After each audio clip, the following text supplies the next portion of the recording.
Bruno Bettelheim, dans Psychanalyse des contes de fées, affirmait déjà que l'enfant qui grandit doit apprendre à se comprendre grâce à l'héritage culturel qui lui est transmis, principalement par l'enseignement des récits présents dans les livres ou le discours oral des parents.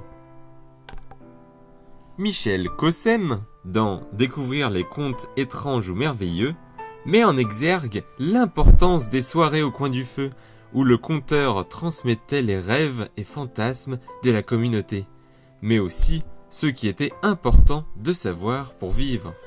Ainsi, cette mémoire collective que l'on a curieusement nommée littérature orale se compose principalement de contes, légendes et récits. Quant à Jean Marcal, dans La sagesse de la Terre, il explique aussi que le récit peut être une œuvre de fantaisie et d'imagination, mais qui a également un but pratique, celui de conserver ce qui est utile pour la vie de tous les jours. Ainsi, le récit se pose comme élément essentiel dans la construction de l'enfant. Le récit déguise sous des dehors attractifs d'importantes leçons de vie pour les enfants.